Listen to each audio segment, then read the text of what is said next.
ముంబై మధ్య high speed rail corridor. దీనిని బెంగళూరు, చెన్నై వరకు విస్తరించే యోచన.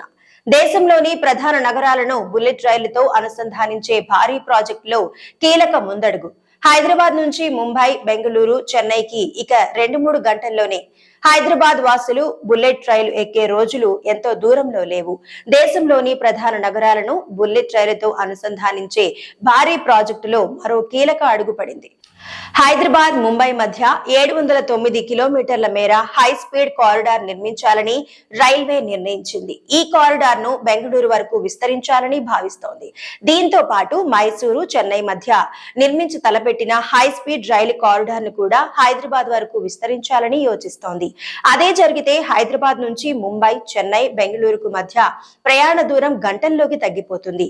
ప్రస్తుతం ముంబై, అహ్మదాబాద్ మధ్య జపాన్ సంస్థ సాంకేతికత, ఆర్థిక సాయంతో హై స్పీడ్ కారిడార్ నిర్మిస్తున్నారు. ఈ మార్గంలో జపాన్ తయారీ బుల్లెట్ రైలు నడవనుంది. ఆ తర్వాతి దశలో మరిన్ని హై స్పీడ్ కారిడార్లు నిర్మించనున్నారు. వాటిలో పైన పేర్కొన్న హైదరాబాద్ ముంబై, హైదరాబాద్ బెంగళూరు, హైదరాబాద్ చెన్నై మార్గాలు కూడా ఉన్నాయి.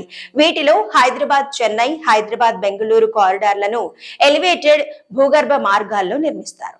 హైదరాబాద్ బెంగళూరు మధ్య దూరం 618 కిలోమీటర్లు. సాధారణ సూపర్ ఫాస్ట్ ఎక్స్ప్రెస్ లలో హైదరాబాద్ నుంచి బెంగళూరు వెళ్లేందుకు 11 గంటలు, వందే భారత్ లో 8.5 గంటల సమయం పడుతోంది. అదే బుల్లెట్ రైలు అందుబాటులోకి వస్తే కేవలం 2 గంటల్లోనే బెంగళూరు చేరుకునే వెసులుబాటు లభిస్తుంది. అలాగే హైదరాబాద్ చెన్నై మధ్య దూరం 757 కిలోమీటర్లు కాగా, సాధారణ ఎక్స్ప్రెస్ రైళ్లలో అయితే 15 గంటల సమయం పడుతుంది. బుల్లెట్ రైలు అందుబాటులోకి వస్తే ఈ సమయం 2.5 గంటలకు తగ్గిపోతుంది. అయితే ఈ ప్రాజెక్టులు పూర్తయ్యేందుకు 10 నుంచి 13 సంవత్సరాలు పడుతుందని రైల్వే అధికారులు అంచనా వేస్తున్నారు.